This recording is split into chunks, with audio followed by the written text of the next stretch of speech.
Good morning, good afternoon, good evening, folks. Michael Zuber, one rental at a time, back with our newest weekly guest, Adrian Hernandez. How you doing, sir? I'm excited. I'm full of energy, ready to get to this, man. I'm excited for today's call. Yeah, man. So we're going to do this weekly every Wednesday. We're going to hit three topics. The first one is actually stolen from your Instagram page.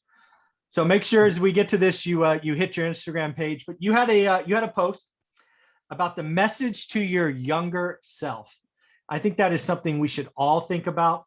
It is something that I have thought about before. So why don't you hit your Instagram page and then talk about what's in that. Yeah, so it was actually a concept. My videographer came down. We're like, dude, we need to come up with new content. And he goes, why don't we do this series where you start talking to your younger self, right? For those of you that maybe earned some money when you were 19, 20, 21. I know I didn't use that money efficiently, right? I know that I didn't pay the IRS. I just full transparency. I made a bunch of money. I didn't pay the IRS. I didn't think I needed to pay taxes. I didn't put that money to go make more money for me. And I bought a lot of, let's call it sheet that I didn't need, right? Yeah. And it's big. So we did a little video on my Instagram, and it was me asking myself, hey, Adrian, I just closed my first deal. What do I do with my paycheck, right? Do I go buy this new BMW or what do I do? And it was cool because I got a chance to reflect on the mindset that I had when I was younger and how that's really changed over the years. Although we do have to go through that in order for us to get to where we need to go, right? Like I make no mistake about it. Yes, there were some errors I made, but I'm grateful for them. Because without them, I wouldn't be where we are at today, which is awesome. Yeah, and I did the same thing, right? I'm full transparent. I've talked about making a bunch of money in my 20s, and I didn't have any of it left over when I was 30. It was like, where did it all go? but really the point isn't the money. My biggest takeaway from this is first, it's embarrassing to talk about now, and it's funny that I can laugh about it because for a long time I couldn't laugh about it. But I guess what I would tell my younger self is I would want to tell my younger self that the rat race is real. I did not, Adrian, college degree, advanced degree, accountant, studied economics. I did not know the rat race was a thing. I was in school makes employees. Yep. I am now nearly 50 and I cannot call myself an entrepreneur because I've been ingrained to be an employee. I now lean to, okay, at least I'm an investor, right? I'm not an entrepreneur. I just don't have it. I don't have that knack. Some guys I talk to like you is like, dude, you're born an entrepreneur. But what I would tell my I would tell my 16-year-old self, because I think the richest I ever been is I think it was a junior in high school. I made like 28 grand. Dude, no expenses, 28 grand. I had the car, the luggable car phone, the alarm, the huge stereo, tinted windows, dropped rims. I mean, I was it. And God, I would tell myself that the rat race is real. I mean, that would be I would scream that until I heard it. Because you would have to tell the 16-year-old self like 50 times. Right. I would scream it until it was tattooed on my brain. That'd be the big thing I would tell myself. That's well, it's interesting that you say that because so you made $28,000 your junior year, right? Mm-hmm. Yeah, high school junior. Yeah. Was that because you went out and did some sort of side hustle or? No, I was a commissioned salesperson at Sears and Roebuck. I was just very good at selling stuff. I think you're an entrepreneur at heart. Dude, I take a commission plan, I figure out all the edges and I go execute like a maniac. That's what I do. It's in there. I know it. Yeah. I think it's something we all need to ask ourselves, right? I think we all need to get to a point where we're asking ourselves, if I met my younger me, what would I tell the younger me, right? Mm-hmm. And then this is something really important that we haven't done a video on, but what would the older you 20 years from now think about the current you, right? Yeah. And that's a question I've been asking myself is, okay, Adrian, when he's 50, what will he say to the 30-year-old Adrian based on his actions right now, based on what he's doing, how he's doing it, what would he say?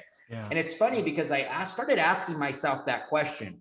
And I noticed that my fitness and my health was depreciating, right? It wasn't going anywhere. I started eating really bad food. I started noticing I was waking up later, which for me is like non-acceptable, right? I'm always at the gym at 5 o'clock in the morning. And I noticed I started staying up later. I was eating food I shouldn't eat. And when I had that conversation, there was something that switched in my mind that was like, well, hold on. Stop. You're getting too comfortable. Get back to what you know. Get back to waking up early. Get back to the diet. Get back to the little things that are going to help you become that better you when you're 50. So I think we can all ask ourselves that, and there will be some sort of aha that we get about our current behavior that we can change, that we can adjust to help us 5, 10, 15 years from now. Yeah. Yeah. So what are some other things that so let's actually flip the script. Let's pretend you're 70, because I'm already 50. So I can't have a conversation with my 50-year-old self. It'd be kind of boring. So let's just pretend Adrian is 70 with me. Let's just pretend it. So what are some things that you'd want to tell yourself you hope you've done? Yeah. I would tell myself, I hope you took your money and I hope you reinvested it into real estate. I hope that you read one reno at a time and took the knowledge and concepts that was in that book and applied it into your business versus just making fast paychecks. You know, right now I was having this talk with Omar yesterday. My mind, and I'm slowly adjusting it, but my mind is in the fast paychecks right now. Like it's let's move. And it's great. But I need to start to change that to, okay, fast paycheck, gone to property, fast paycheck, gone to property, and really start to look at the long-term train ride of this, not the initial roller coaster, as I call it, where you make a bunch of money, but it's going to slow down pretty freaking fast also. Yeah.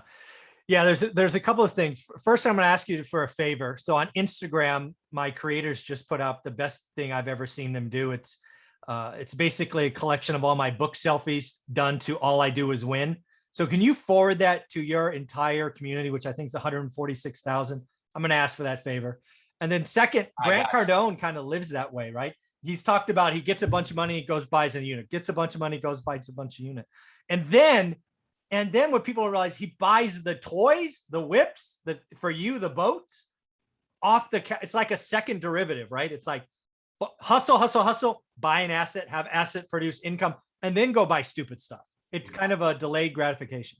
100%. And it was unfortunate because when I first got into the business, I was coached they didn't teach us how to buy real estate, right? I was coached to go out, sell a bunch of real estate, door knock on a bunch of doors, convert them into listings, work with a bunch of buyers, and then go take that money and buy really nice suits, buy BMWs. I have $1,000 Mont Blanc pen. Like, why the hell do I need dude? I feel you. Why? So, you know, I look at that, but however, I take responsibility, right? Oh yeah, of course. Responsibility, because I should have been reading different things. But I believe, and for those of you that are listening that may have made this mistake, or you're going to make the mistake, sometimes the journey is different from all of us, right? Like Omar's journey is much different than mine. And we cannot beat cannot beat ourselves up over it. Life happens for us, not to us. And I think if we can all really start to grasp that, when you make a mistake, you won't beat yourself up. Yeah. The big thing I would tell my 7-year-old self is, if this is an analogy, I think I actually brought it up with Omar the first time, is I think financial freedom, better financial future, financial freedom, and then whatever is next, it's just a mountain, right? It's a hill, a mountain, whatever you want to call it. But it offers different vistas or lookouts along the journey, right? And you could choose to stop anywhere you want, right? So I've basically chosen to stop. I'm no longer hustling to grow as fast. We're going to buy what makes sense, but it's not like head down, don't look anywhere, just keep going, right? So I'm hoping by the time I'm 70 that I have kept that comfort, right? I'm a little nervous that a year, 3, 4, 5 years, something will click in me and suddenly you just got to be bigger. Everybody's big. You got to be bigger. That's ego. I hope I never fall for that ego testosterone thing. Right. Yeah. Huh? That's good. Yeah. So that's my thing. Go ahead. No, I was just going to say, for all of us out there, ask yourself that same question. That's big. Yeah. There's too many people that are in our game that it's always bigger. You have 50, you want 100. You have 100, you want 200. You have 200, you want 1,000. Why did you do this again? So many of us, it's because of time, freedom, and choices. And you have 1,000 units, you ain't got a lot of freedom, right? So Right. it's pretty crazy And to think about. I think if the younger generation, for the younger generations out there, if we can stop looking at the glamorous lives, in quotation, that are on social media, and you really focus on what you want and where you want to grow your life, things are going to be much different. I see so many young entrepreneurs chasing the Bentley, chasing the gold chain, chasing the Ferrari. Like that, that's the thing. That's the it.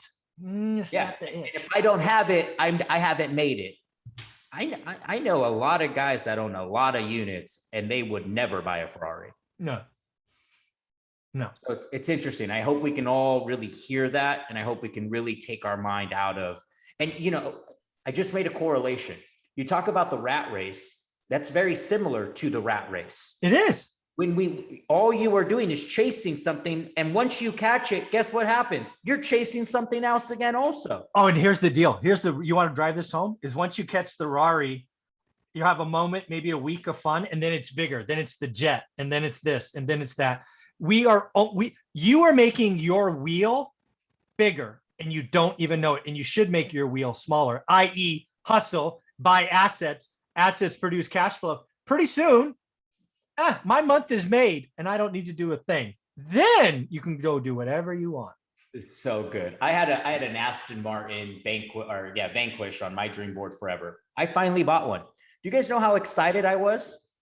I was super excited for about 12 hours. And then I walked in the living room and I'm like, that car is cool, but it ain't fast enough. And my wife's like, you have to stop. Yes, right now. So it's interesting, guys, because you think that it's going to bring you everything. Like Michael said, it doesn't. It lasts that long. Yeah. And then it's gone. Then what? Yeah. Then what? This is crazy, man. So do me a favor. How do you want people to follow you? Is it Instagram? Where do you want them to go? Yeah. Instagram @Adrian Hernandez and YouTube @Adrian Hernandez. Thanks, buddy. I appreciate it. Appreciate it.